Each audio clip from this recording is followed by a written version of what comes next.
What's up guys, Illustrious Soul here and welcome to another Top 7 Things to Expect. This week's video is a Top 7 Things to Expect from the new Mario Kart 8 Deluxe for Nintendo Switch. Mario Kart 8 is the 8th installment of a well-known and well-loved Mario Kart series, with characters from various Nintendo universe racing head-to-head against each other in pimped-out go-karts. Along the road, players crash into mystery boxes which gift them with either power-ups to improve their chances or weapons to hinder the competitors' efforts. Originally launched in 2014 for the Wii U, Nintendo have brought this game up to date with a few minor changes, releasing a deluxe version of the game for their new flagship, the Nintendo Switch.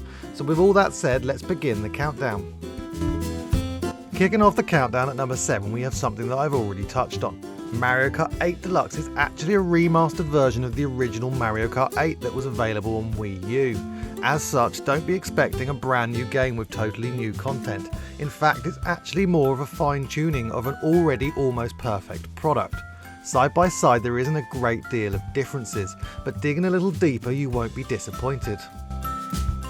So let's start digging a little deeper. At number 6 we have Portability. Now yes, I know there have been portable versions of the Mario Kart franchise before. Mario Kart 7 for instance for the 3DS stands out as one of my favourites, but it never really felt like a full-fledged game.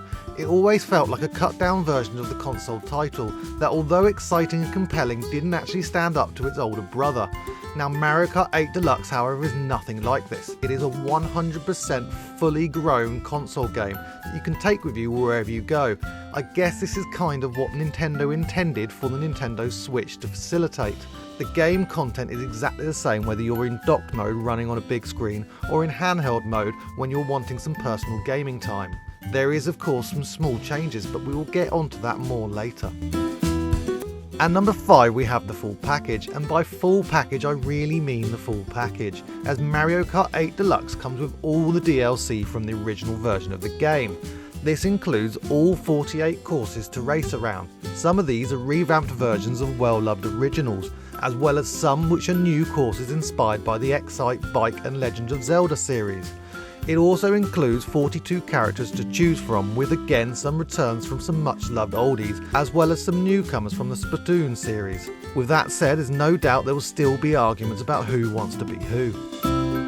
At number 4 we have Battle Modes. Mario Kart 8 Deluxe comes with 5 of these, giving you, and I quote, more ways than ever to wreck the competition. All of these are playable in 8 specifically created battle arenas designed to enhance the battle experience. The battle modes are as follows. We have Balloon Battle, where you earn points by popping competitors' balloons.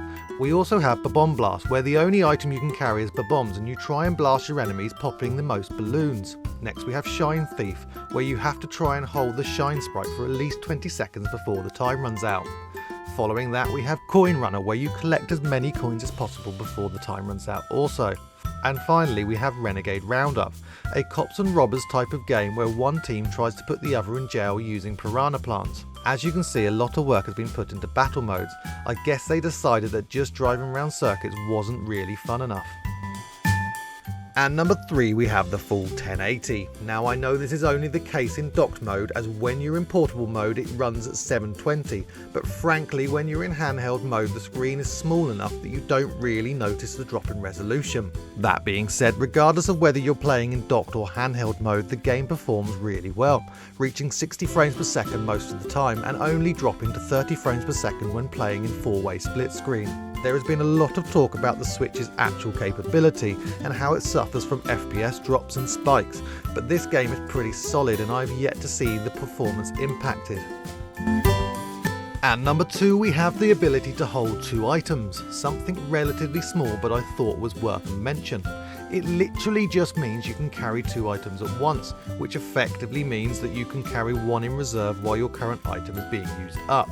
There is however no way to rotate these items, so they'll have to be used in the order you pick them up. But this does mean that you can stack items filling up your inventory, or with careful driving you can pick up 2 items at once, meaning double the chance of crippling your opponent.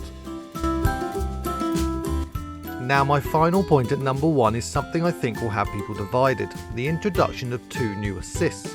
Nintendo has decided to make it easier for novice drivers to compete alongside self-acclaimed veteran professionals by introducing 2 new features, the first of which is Auto Accelerate. Now this is nothing new to anyone who's played the plethora of mobile racing games out there.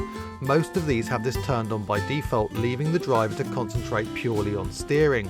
Now this will of course assist some people, however I don't think it will have much of an impact, as who while playing Mario Kart lifts round corners anyway. The second assist is slightly more of a game changer, as it is smart steering. Gone are the days where you'll fly off the map into oblivion when you take a corner wrong. You're now graced by an invisible barrier that will buffer you onto the track when you swerve from the racing line. Imagine those bars you put up when you're bowling to help guide the ball to the pins. It's basically the same concept. All of this, as I have already said, will no doubt benefit the novice driver, so although it might be annoying at first, it will inevitably make things more competitive and result in less rage quits and more time racing. So in summary, if you don't currently own this game on Wii U, then this game is a must-have addition to your gaming library. It will give you everything you want from a Mario Kart game, and with everything unlocked at launch will provide you with hours of fun. However, if you own this game already, there's little point doubling up, unless maybe you're a die-hard Nintendo fanboy who has to own every title ever produced. The improved battle modes are good, and yes, it does play better on the Switch, but overall the content and graphic boosts are not big enough to warrant spending out on the same game again. Anyway, that's all from this video. If you liked it, then give it a thumbs up and remember to comment and share. And if you want to see more videos, remember to subscribe, and I'll catch you in the next one.